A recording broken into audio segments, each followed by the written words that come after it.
Welcome to this first session of our SDG Action Week 2022. I'm Annelies van der Ende. I work for the SDG Commission of the Government of Curaçao, and we organize this session of this week every year. And this time we do it for the third time. So very welcome to everybody. And a very welcome, of course, to Jocelyn Cruz, our speaker of today. First, I want to tell you a little bit about the SDG Action Week. We organized this together this year with our Semana de Cultura. And the theme of the Semana de Cultura is Ban Knuku Ban Planta, which means, of course, literally just make sure that you have your food grown, but it also means that you grow as a person, as an organization, as a country, I think, and the SDG perfectly fits in with that. So that's why we work together, and I think we can learn from each other in this sense and make sure that Curaçao is a better place to live. We have, in this week, we have 5 SDG Academy sessions in which we take a deep dive into special subjects. Today it's the introduction to the SDGs, but you can see in our program also the other SDG Academy sessions. We also have in the morning on Tuesday, Wednesday and Thursday, we have the roundtable sessions in which you can participate. Those sessions are around 3 themes on people, planet, prosperity.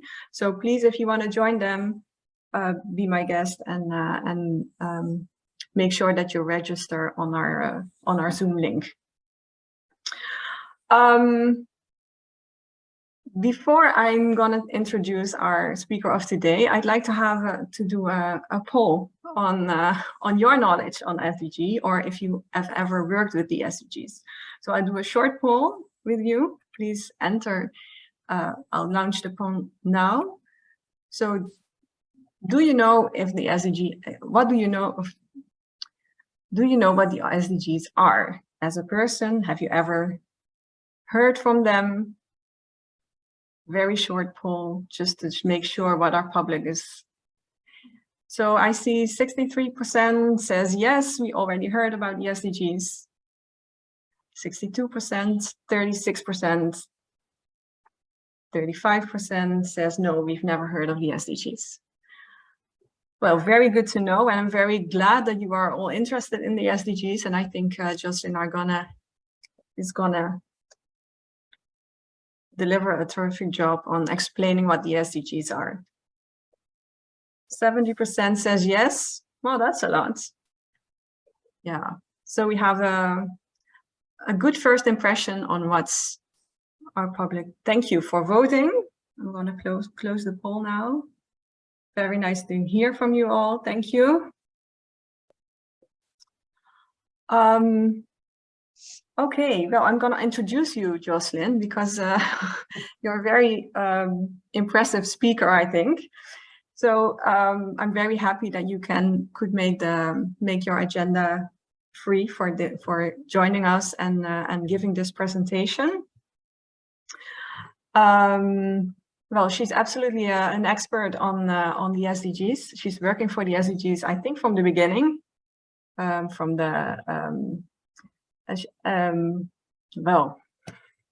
I'm going to read it. You know, is that okay? She's the chair of the National Aruba UN Sustainable Development Goals Commission and highly experienced in international diplomacy. As a representative for the government of Aruba at the highest level, she just returned from the United Nations General Assembly in New York to represent her country and to represent, of course, the SDGs. I'm going to share the program now. What we're going to do.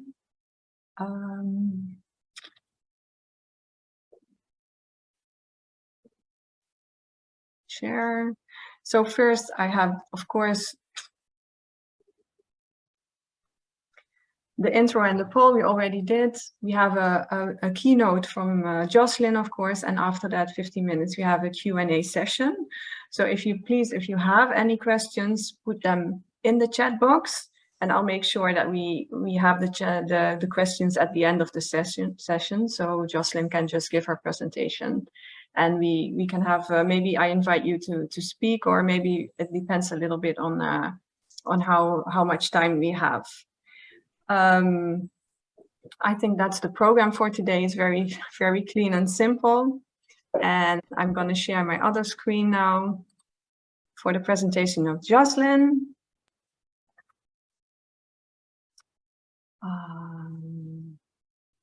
Share sound and share it.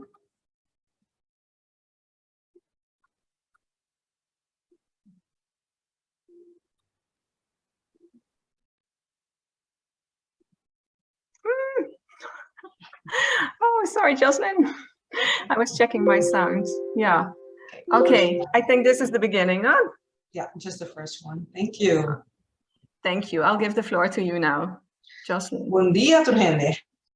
Hi, good morning. Thank you, Annaluz, for inviting me, and also for the opportunity. It's always, for me, a pleasure and an honor to speak about the Sustainable Development Goals.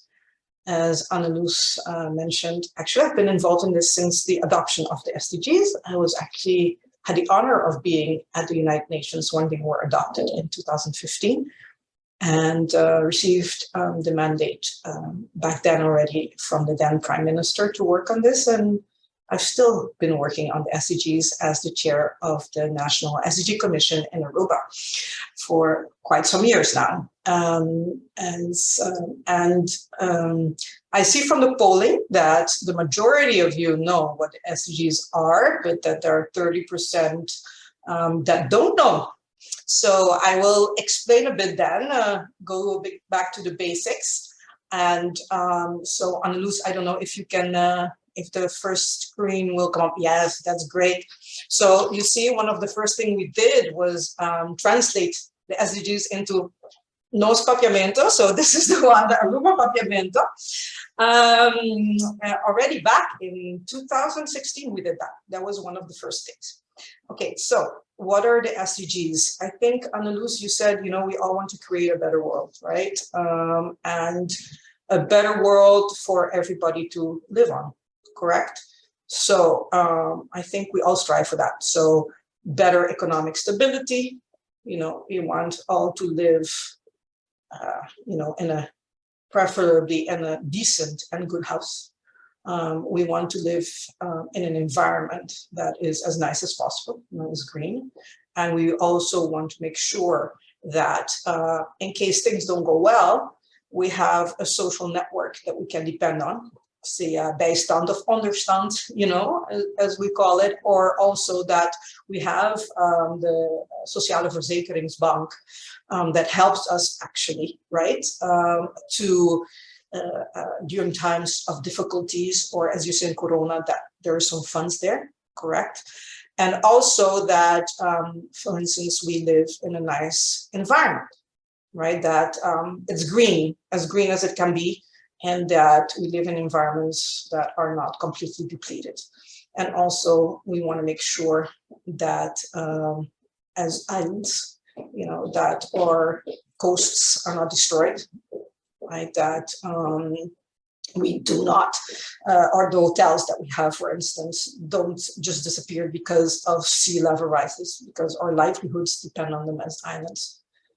Correct. So actually, the great thing is that now what the United Nations have come up with is an agenda for the whole world to have a better place to live, for us to have a better quality of life, and for us to live in a nicer environment than hopefully we do now, but also that the future generation will also live better than we live now, correct? So what is this then? See these beautiful, I always say colorful 17 goals are an agenda for hope, an agenda to create together a better world.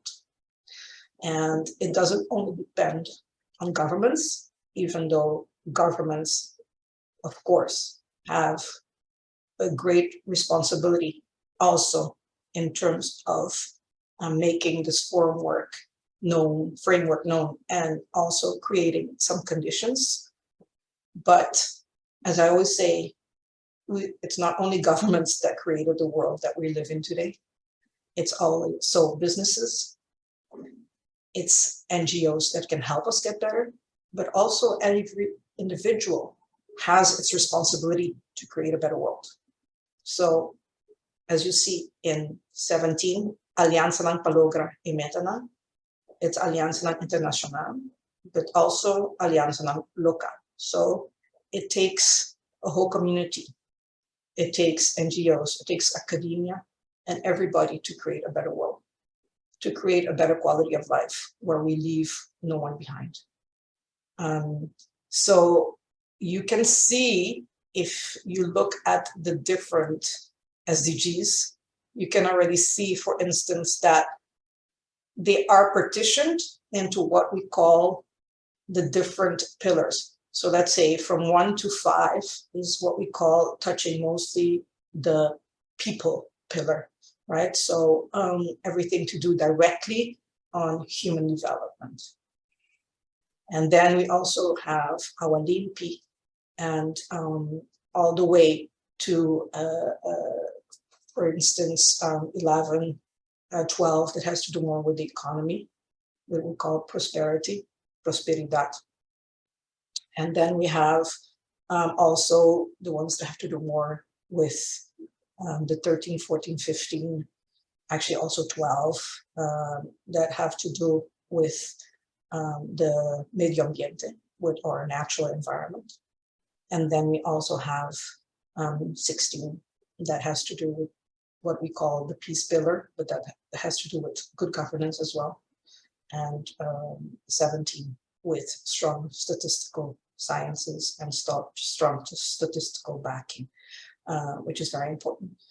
So, and what is so different about the SDGs than maybe what they call traditional development models is that the way that you look at how a country develops is that before, usually people looked at, you know, the economy in terms of the number 8. You know, we have economic development in a country, but they didn't really see what the impact was going to be. You know, just put the second, yeah, that one, the other one back, you can put it. No, the second one, yeah. They didn't really see at how the SDGs actually, or if economic development really had an impact on the environment, and didn't really look at development more incorporating as well the social aspect. So now we have a model that you can go to the next one, Annalise, thank you. Annalise, sorry.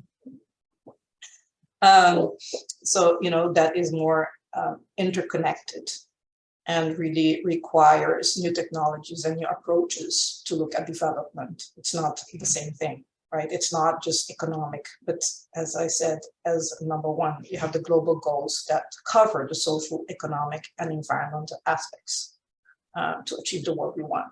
So, you know, we don't only look at economic development without considering what the effects will be on other, or what positive effect our environment or our chances it actually produces for economic development, but in balance with each other, which is very different from the way we lived before.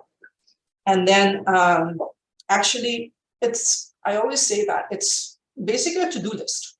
You know, all countries look, you know, we achieve, why is it good to have goals? Because you need to know where you want to go, right? As a country, as an organization, as a private sector. Well, these interconnected goals, what is the beauty of it is that actually it gives not only the government and to be able to organize its work around, but actually it also, since it's a global initiative with goals, everybody can set certain goals. And the beauty of it is that there are clear targets. There are about 263 targets and indicators, meaning that even though these international targets, you can localize them and you can measure them, their impact, which is very different than many governments have worked thus far, definitely in our region. And it creates opportunities for us to be more transparent and accountable as communities, as businesses, as NGOs, as academia, and definitely as the government. Because it's based for the government purposes on what we call informed decision-making, informed policy. So I always say, you don't say, Muslim hobi pobreza, no, you can see. And then you also see that if your pobreza is at 20% and you want to bring it down to 10% in your population, then you can also, based on data, see that you can monitor and evaluate whether the policy choices that you're making really have the impact that you're waiting for. And you also know where the money goes, your taxpayers' money goes. So that's very important. The beauty is that Curacao, just like Aruba and St. Martin, within the kingdom, we have committed to implementing the SDGs. So I know it's in the Regeerakkoord, but and we also have the mechanism that we report on the implementation together with the other countries within the kingdom to the United Nations on our progress, right? So this is actually a really good chance to really put attention again on the SDGs, like Annelies is doing now. Annelies was a driving force with reporting for the SDGs in the kingdom. We did this in July. And so this is a really great opportunity to make sure that everybody rallies again and understands what the SDGs is, or the SDGs are, so that we can actually go the next step into the implementation, because we cannot do this alone. It takes everybody. And I just want to go back and saying that a really good thing is that the UN said as well, recommended on our report that it would be good that for the next step, we see how to engage more with the private sector and the NGOs. So this is a great way of doing that, and the whole community and academia. We can go to the next one. If there are no questions, if there are questions on the list, please. Yeah. No questions. And is it okay, clear? Should I go slower or, yeah, please give me no, it's going okay? Thanks. So you can do the next slide.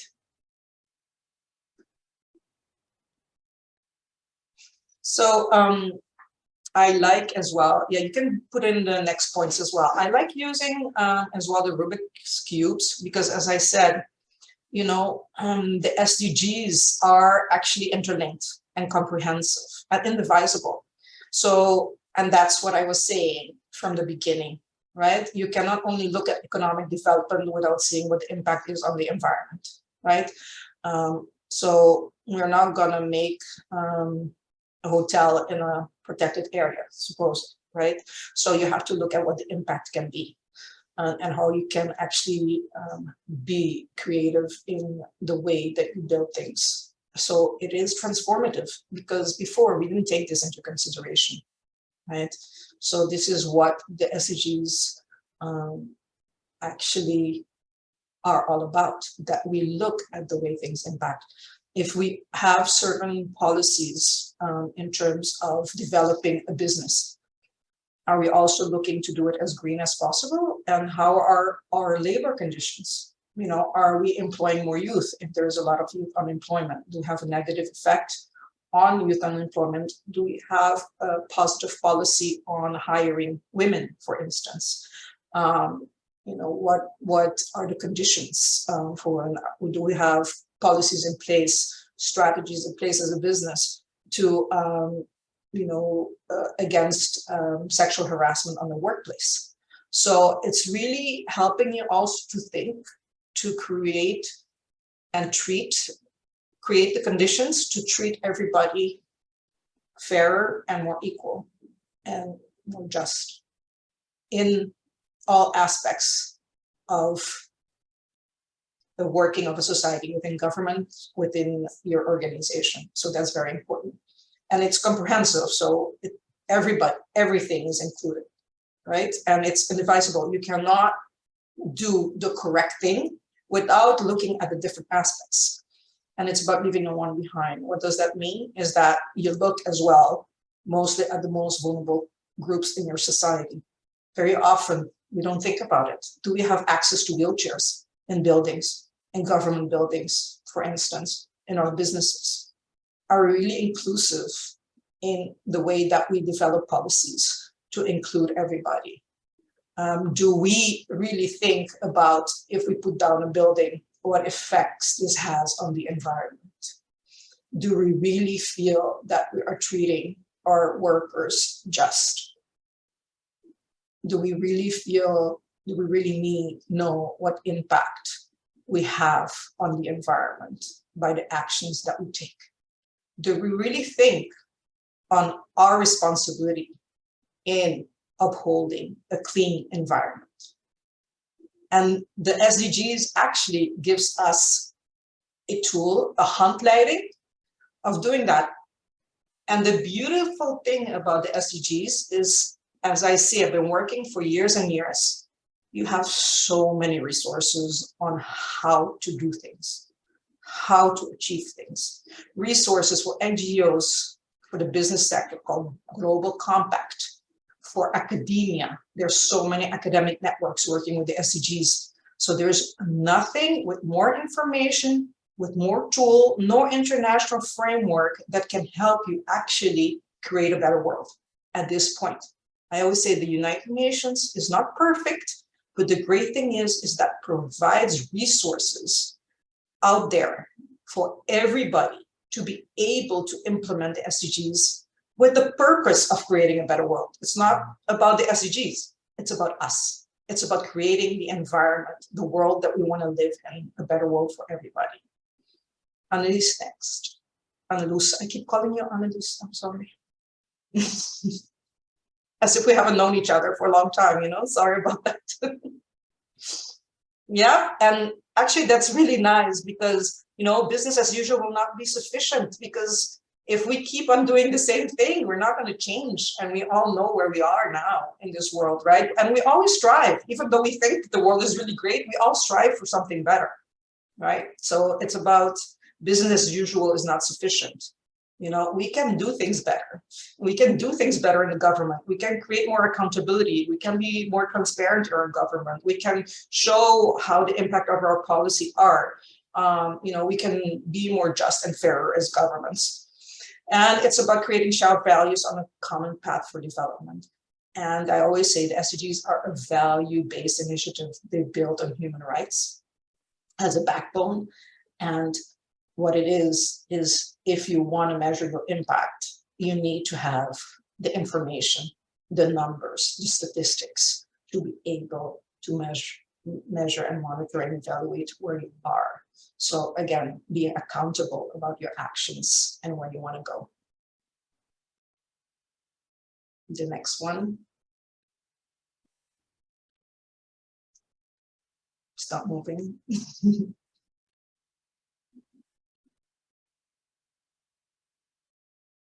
So I've alluded to that already, but just here you see, it's about the environment, the social aspect, the economic aspect, and creating strong institutions as well to be able to actually execute this. With weak institutions, with weak governments, with weak organizations, we're not going to go anywhere. We're not going to create a better world.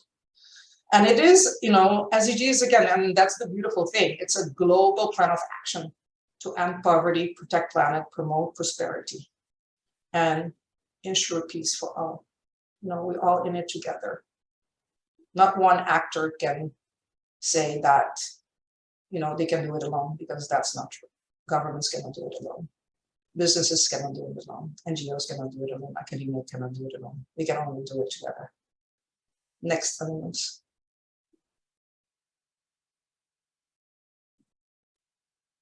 Next, yeah. So it's just, this really shows your stakeholder.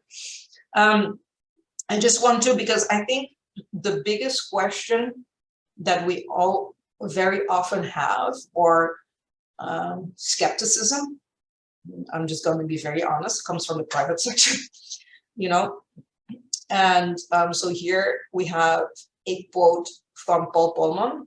He's the former CEO of Unilever. and very active in the SDG community, and really a pioneer on promoting the SDGs. I don't know if you're aware of this, but in the Netherlands, the government does not really actively engage with the SDGs for their own government policies. They have it in ontwikkelingssamenwerking. So actually in Aruba, when we set up our whole structure, we look at Germany because they do it, much bigger country than the Netherlands. They have it for the local policies, Sweden, Norway, Italy, France, they do it. The Netherlands doesn't. So Peterpom, however, in the Netherlands, the private sector is really the driver for SDG implementation. And a lot of this is thanks to Paul Polman. And what he says, the SDGs provide the world long-term business plan by putting people and the planet first. It's the growth story of our time. If the CEO of Unilever thinks so, and he has been able to make money on this, I think it's there. It's not only about the government, of course, can help create initiatives for you, can facilitate things, but I also always say, well, in Aruba, that we're so highly dependent on tourism. If a beach closes, as we have seen with COVID, that nobody were coming. Aruba was earmarked as the most vulnerable country in the world because of COVID, because of our extremely high dependency on tourism. And it can be something else. It can be, so it can be climate change. It can be another pandemic. So what is then your responsibility as a business? How can you make your business model more sustainable? There's money to be made, right? If you look at your whole value chain, and I'm going to speak about that a little bit more after this. And you can do the next slide. So look, I look at tourism because I know that Curacao, you're more at an earlier stage of tourism, let's say, than Aruba is. I think Aruba, we've gone already so far in development, and yes, it has helped us in terms of our economic development. But I dare to say, did it really happen thinking about the impact of the environment? Is such a mono economy really sustainable? Well, we've seen what the effects can be after COVID. Is it also creating better quality of life for the workers? Are the workers being treated fairly? Are we promoting more just and equal societies? Are the income levels really being more unequal, becoming more unequal between people who have more and people who have less, despite the economic development? Have we really looked at all of this? And I think for Curacao, that yes, I think still that tourism can help Curacao in their development, but I also think that Curacao probably has a great opportunity to make sure that this happens in a more balanced way. Right? You're still at the earlier stages. So that's why I've also chosen SDGs in the tourism sector, learning from our own language. So, and this is the attitude, is turning 1 billion tourists and 1 billion opportunities. After COVID, now our economies are coming up, but if you can see in the world, it's 9% of GDP based on tourism, 1 in 11 jobs. I don't know what it is in Curacao. It's big exports. And it matters. It matters everywhere. It matters the way that we develop. And SDGs, if you look at this, is so great. It's a great tool to help you do the right thing. You can do the next one, Anneluz. And I do not know if you are aware that in Aruba we have a great hotel model. One hotel model is a private hotel because we haven't been able to convince the big hotel chains to join forces yet. And I think it's very difficult because they're all, owned by big corporations who have Bukuti Hotel, who in Aruba always win so many prizes, but maybe the most prestigious prize that they have won is by the United Nations UN Triple FCC, which is basically the climate, the organization that takes care of climate issues, to just explain it a bit more easily. And because of their net zero neutrality, they recycle their water, they use renewable energy. Tourists are encouraged to come with, if you come with garbage, leave with garbage. They donate to the community. And it's an incredible model, right? Government can put in place policies that all hotels would do so at an earlier stage, right? Because once you have these contracts, it makes it much more difficult. And there are enough examples of countries where this is being done. And even, for instance, in the Dominican Republic, and there are many countries that they have put in good conditions and legislation in place where hotels that come and settle can do so in a way that is less, that is fairer, let's put it that way. And that keeps really a more comprehensive development model, such as the SDGs, that takes the different aspects into consideration. So in terms of tourism as well, you know, it's good to know what the SDGs are, and that's why the SDGs are the fundamental cornerstone to secure future economic development and growth by eradicating poverty in an inclusive way, while protecting the environment.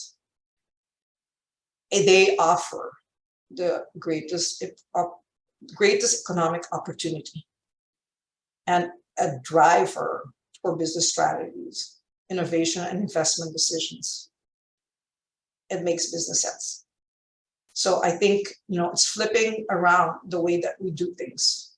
This is what it shows, not only for governments, but also for businesses, for NGOs. It's an opportunity. Next, Annalise.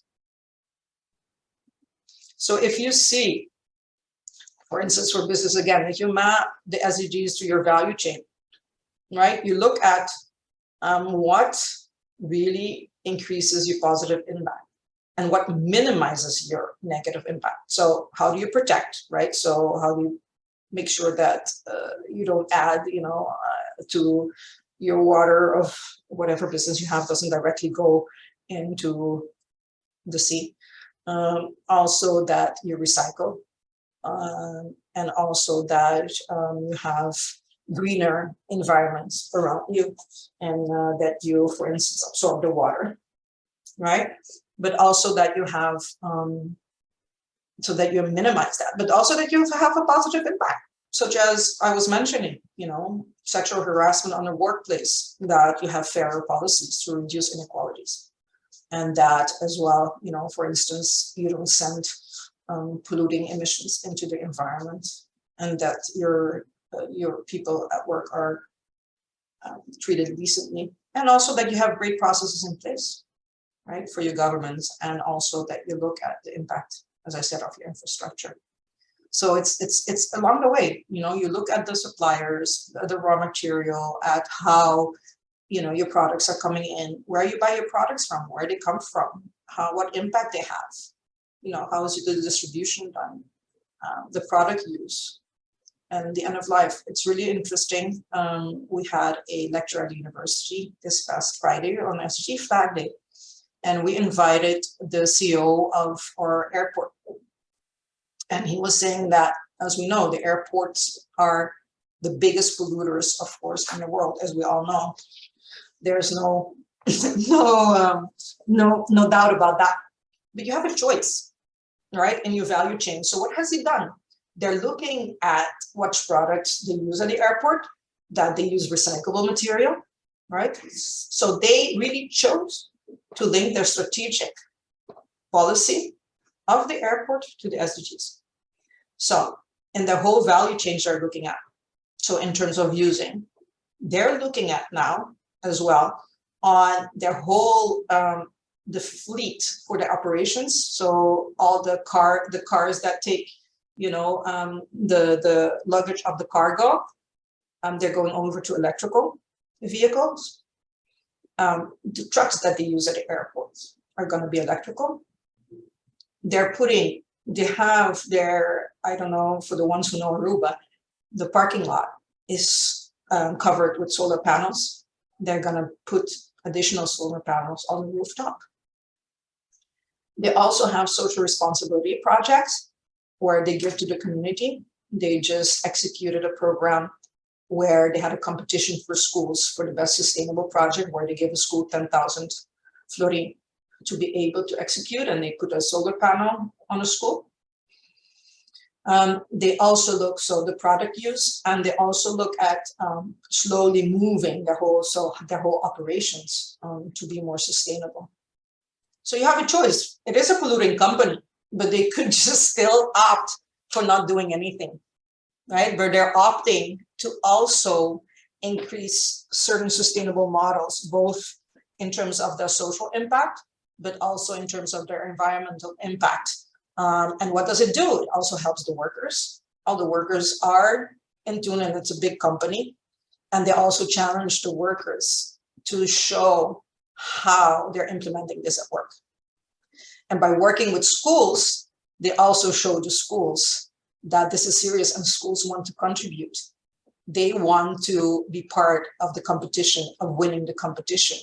So here you have good stewardship from a company that is polluting and that knows that everybody still wants to travel, right? So they're even looking at, being part of the dialogue on having flights. I don't know if you know that, but they're having a conference for electrical flying within our islands, because we have short distance, which is going to take place, I believe, in November.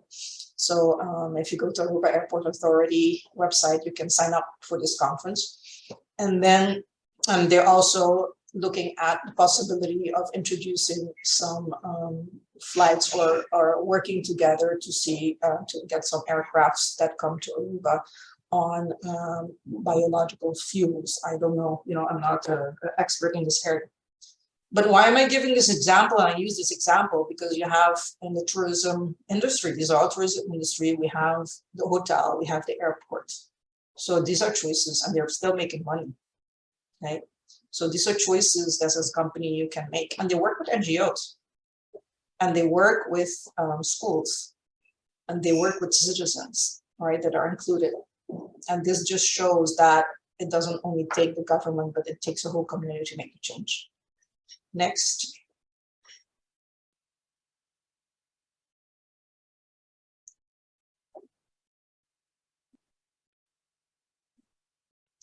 So in 2020 was the decade of action, because we only have 10 years. No, we don't have 10 years anymore. We have less. So you're doing now the week of action, which is great. And, and that's what we need. We all need to take action, because this is the only path forward. What we've seen on the UN, the VNR, so the Voluntary National Review, it's called, is where we presented each country within the kingdom, presented what we're doing in terms of achieving the SDGs, right? Very often we think, we do nothing. Gobyerno está haciendo nada, NGOs está haciendo nada. But you know what? As I said, it's an organizing framework, and it is also a to-do list. So if you really look at the goals and you look at the indicators, you can see that you can link the work that you do very much to the SDGs. It only helps you to look at, not only, but it helps you to look at more term and to set targets for yourself on maybe where you want to go, and set your organization in terms of being more accountable, in terms of the impact of the things you're trying to reach. In a university, what are you doing is SDG 4, education, you're collaborating to education. The same as schools, you collaborate over education. But you can even, that's one SDG, but they're interlinked. You can also see how you incorporate it into further in your curriculum, how you teach children more, about values, what the UNESCO schools are doing, and looking at the environment and these very core values that we need to be able to create the citizens for the 21st century. These are choices to make the transformation to create a better world. We have the tools out there, and it's only now through the action, concerted action of everybody, that we can really make these changes. Next.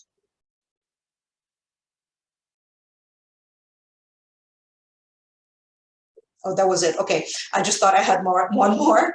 Okay. So you can just go back. So, yeah, I think, the reality is again, what I've said, it takes a whole community to make the change, not just one person. So yeah, if there's any questions, I know I went through what the SDGs really are, maybe a bit fast. The ones that are not really familiar, no questions about questions, as we also always say. So if there are questions and I need to elaborate more on the basics as well, please do let me know. Well, thank you, Jocelyn, for this very comprehensive presentation. And I think you touched on a lot of subjects, and the SDGs, of course, are very broad, and it's very difficult to do that in 45 minutes. But I hope maybe there are some chat. I don't see any questions in the chat box. You want to show the movie as well, or we just I'll stop share screen. You can, can you access the movie or not? I think so, yeah. Okay, if you can, that would be great. Yeah. Yeah. Okay, I'll start it now. Yeah.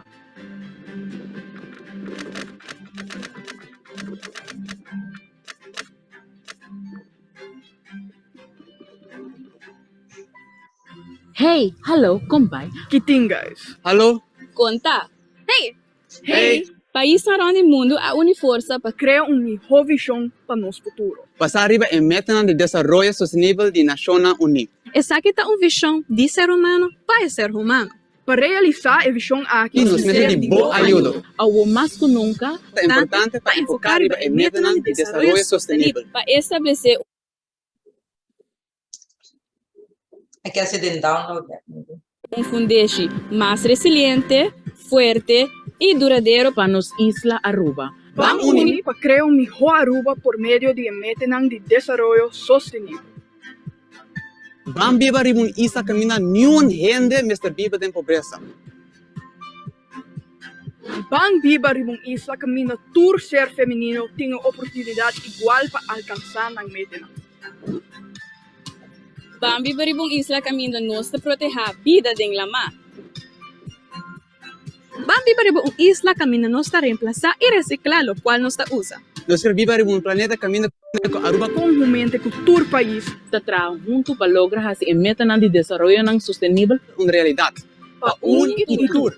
seja parte do cambio aqui. Vou você contar. Puser, O futuro está dentro de bomba. não lhe cai.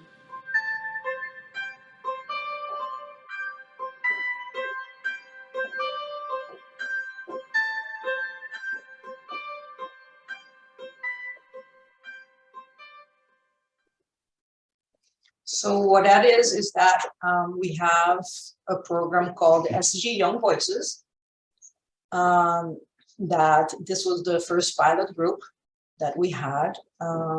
And the purpose of having an SDG Young Voices was to create further awareness among the youth on the SDGs, but also to involve the youth in as a platform that different actors in community can include to look at the sustainable solutions so they can tap into. This is a model that the UN really encourages. We recently, during COVID, it was a bit dormant because it was quite challenging to do this. So now, as for instance, right before the VNR, we reinstituted, or let's say, put new energy into the program. And we've had a Young Voice Aruba that was able to participate at the high-level political forum in New York, the VNR, together with other youth within the Kingdom of the Netherlands, which was really great. And we are now, as well, we have a whole new concert of youth that are doing that. We had another Aruban youth participating as well at the UN General Assembly, together with youth from the other parts of the Kingdom of the Netherlands. And actually, our youngster that participated in July is now part of the UN Commission of Youth to come up with a new resolution to establish the Youth Office of the United Nations. So that's an Aruban youngster doing that. which is really great. So I think it also promotes the SDGs, helps promote the SDG among youth, but also hopefully change the thinking, but also creates opportunities for our islands, hopefully to also have a strong voice in what happens around, in development, in the sustainable development around the world. So that's really great as well. Yeah, so we actually produced not just one video, we actually produced, as the SDG Commission, 4 more videos around each pillar. So we have a video as well on social impact. So we have Beto, a blind person, unfortunately, who actually became a runner, and he became blind during an accident. He was a taxi driver. And the beautiful thing is that you see how he doesn't let that impede him. So it's about leaving no one behind, given an example of that. We also have another video about a woman who started a business with $20. And she decided she makes jewelry and accessories that she sells with tourists, very successful business. And she employs stay-at-home moms. So the moms are able to make an income while working and taking care of their children. And this is a small company that decides to do good, right? So big companies can do the same. Yeah. We also have a video on a survivor of gender-based violence. And showing how she overcame this, and through as well assistance from the community, but also through different organizations. So, this is to help people understand what the SDGs are, that we're doing this part of our awareness raising program, as well as the SDGs Commission, so that people understand that SDGs are a global initiative, but also initiative for relevance at the local level, and that they all touch different aspects of development and of our livelihoods. Very good, I think. I think Aruba has a lot of initiatives that are very beautiful, and Curaçao can learn from.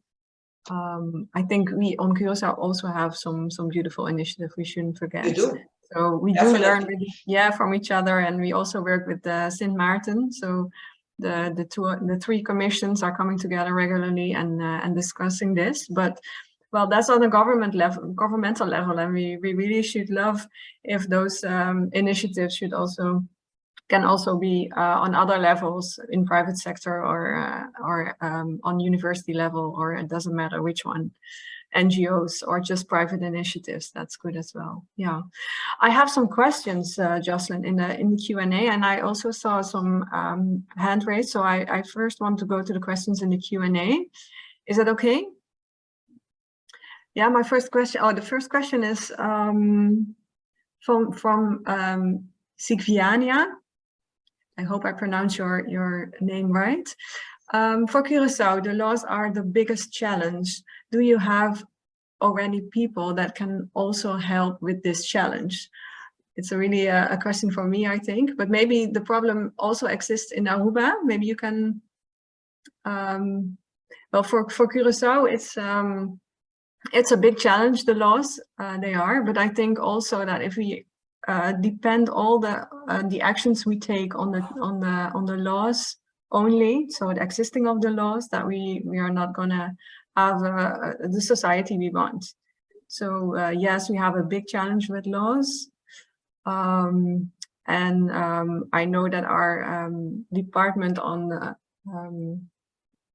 working on laws is really trying to get the right people in place.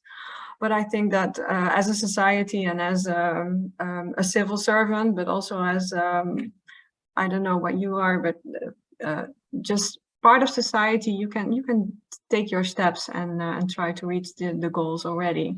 So, and yes, we need the backup of our laws, of course, but I don't think they're leading in that sense.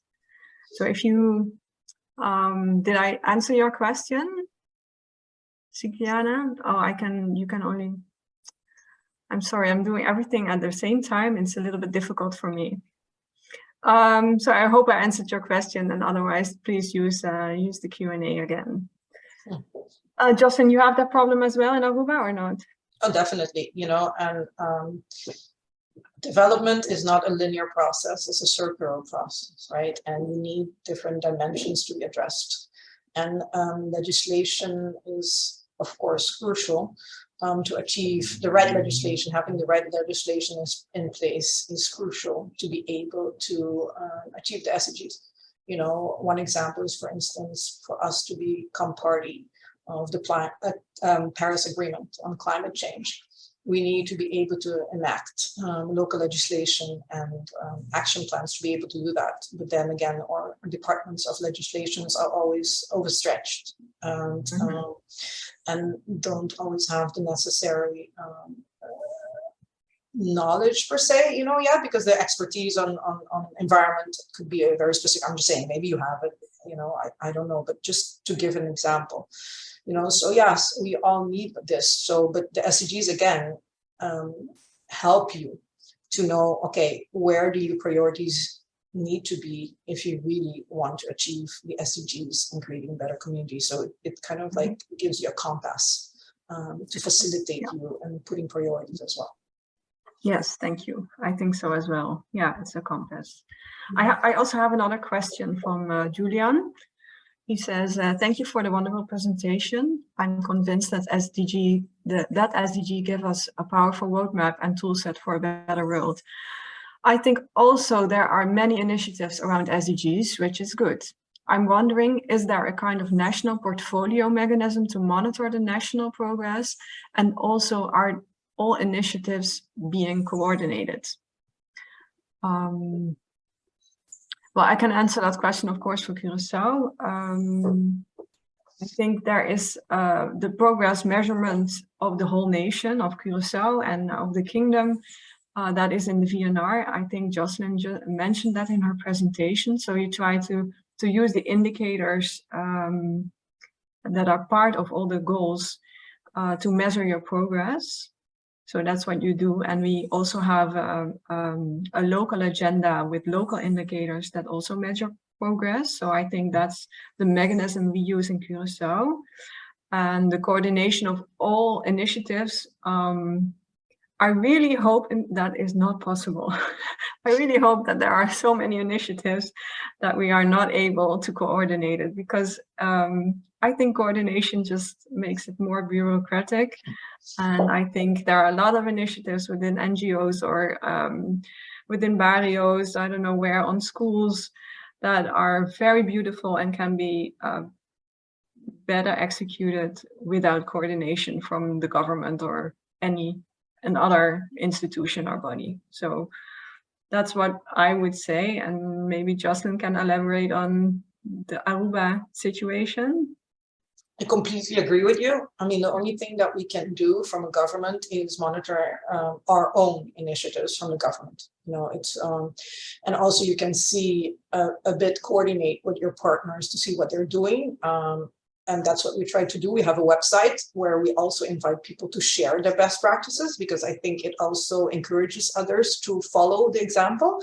And you know, you cannot impose anything on others. It's a choice, right? It's a personal choice. It's a company choice to do things. It's an NGO's choice. It's the academic choice. Government, however, if they commit themselves, then yes, they have to monitor and evaluate the impact of their policies. And that's the beauty of it. The SDGs offer that, to make evidence-based policy and to monitor and evaluate your policy and to measure your impact. We are now actually in Aruba, we are actually, with the help of the United Nations, strengthening our national statistical system. I think Curaçao is a bit further than we are in that. And we're actually also looking down and putting together, we have a specific indicator working group that is putting together monitoring evaluations framework. And we're actually looking forward to get the assistance from the UN on this as well, because we've been struggling with it. I will admit, because unfortunately, it's not something that the governments really have implemented and instituted in their processes. So it's something we're working on now as well. So yes, the idea is that we will continue trying to monitor and evaluate the process of policy implementation of the government and link this to the budget cycle. Yes, and I think that also answers our next question from Gersley. He asks, there is an evaluation of the 17 SDGs after the pandemic. What can be improve or add something extra for the goals? Well, we do have a monitor and evaluation system, but of course we need data to measure all these things. And so we do have some data after the pandemic, but I think that's very small up till now. And we try to monitor, of course, with our census, for example. So in 2022, there's going to be a census from the CBS, the Central Bureau of Statistics, that is going to monitor a lot of these indicators. And I think we also know then a little bit more about the impact of the pandemic, yes, on the SDGs, especially. I have 2 more questions in my Q&A. Our SDG Academy for Bringing Awareness, is the SDG Academy for Bringing Awareness? Absolutely, Sikiania. We try to create more awareness through this, but maybe Jocelyn also mentioned there's a lot of possibilities to work with the SDGs. You can find them on the internet through many organizations. Maybe you have a tip, Jocelyn, for Sikiania to look at? There are so many resources. I mean, to be honest, if you just Google SDG implementation, you'll find so many resources. And you can also then put in, giving, I don't know which organization you work with, SDG awareness raising. You really have tools. Good tools are from UNDESA. You just plug in UNDESA. They have really good training tools across the board online for free. So, and there are many more, that's the biggest resources for free training. There's also other organizations that sometimes have free trainings or not. It's, sorry, I blanked out, an organization, you're an organization in Bonn that really focuses towards UN staff members, UNCO. But however, some of them are free, some of them are not. And yeah, there's just, you can just look at what there is out there and inspired from. Actually, our video that I showed was inspired from a video that was made at the launching of the UN, the SDGs in 2015 with the youth. And our youth liked it. And so they decided that they wanted to do something similar. Very good. Yeah. I hope we answered your question, Sikiania. Just so go to UNDESA and try to Google a little bit more on SDGs. I have a question from Esther. Which types of professionals do you most often employ? I think that question popped up when we were talking about the laws. I'm not sure. But I think we have a lot of wetgevingsjuristen needed in government. So I think that was that could be an answer on your question, Esther. I have another question from Esther. Which professionals in the organization are the most involved and are equipped to deal with the biggest projects of development directly? That's a really big question. Yeah, what kind of development you want me to emphasize? So I'm not sure about your question, and maybe I can see if we can get you on. I can say something about that. What we did, just so we had some restmiddelen. I guess Curaçao had that as well, like a development fund from the Netherlands. And it grandfathered, and we had some restmiddelen, which we used actually for capacity building of the SDGs. We called it that way. And we did the Stacho Público, and a German company that usually works for the European Commission won the bid, and they did a capacity building program. They first did a gap analysis, what was needed. So they knew kind of what professionals are needed, and mostly it's on the one hand, of course, your project managers, you have to have your directies, directiehoofden, but also your project managers involved. And definitely people who handle, we don't have statisticians in every government office, and definitely not in the statistical producing government offices in place, but these are key actors, because if you're gonna make evidence-based policy making and monitor, evaluate, and measure your impact, this is really great. So a big part of the training was on basic statistical sciences. So you need policy directors, policy officers, statisticians across the board to be involved in this. And definitely we also have a working group at the ministers, the beleidscoördinatoren from the ministers. We don't have SG's here in Aruba. I don't know if you know that. We don't have that layer. So we have ministers and then directeuren. We don't have secretarissen, generaals. That doesn't exist. So then we need people at the different levels involved to be able to implement this. And a crucial actor, of course, the CBS and Directie Financiën. Okay. Thank you. Thank you for elaborating. I was looking at the participants, and I also have 2 raised hands. So I'm trying to get them. Maybe Emily, I see a raised hand from you. Maybe you wanna say something to us or ask us something. I just gave you the permission to talk. Emily, if you want to ask your question, please do so. Or maybe you already, the question was already answered.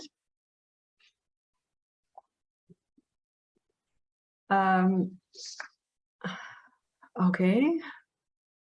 I also have a last question, I think, or maybe from Sharion. Sharion, maybe you want to ask a question? Raised hands? No hand raised. Okay, thank you so much. I think looking at the time that we've come to an end of this first session. Thank you so much, Justin, for sharing all your knowledge, because you have a lot of knowledge, and I think it's really important to share it with everybody, and getting everybody to know the SDGs and know what they are, and get a little bit insight on how they can work with SDGs, like you showed us with your value chain. I think that was a really nice example of how you can see what impact you have on our environment, our social work, on the world, on our society. Maybe that's a very nice tool to use for people to start with. And I also think that it's really nice to get the Aruban perspective and the Aruban knowledge sharing between the islands. And I think that's very important as well. So thank you so much. I want to invite everybody. I want to thank all the participants as well for listening to this this first session of the SDG Academy. I think there are many other sessions as well. This afternoon we have a session on the SDG funding landscape from Mr. Mark Thomas. He's from the UN Coordinated Office in Trinidad and Tobago. So please, if you're interested in the SDGs, try to follow that session as well. It's at 3:30 p.m. 1 hour, and I hope we don't take too much of your time, but you can just slip it into your agenda and follow this session as well on the SDG knowledge. Thank you so much. I have to end this session, and I hope to see you in one of our other sessions. Thank you.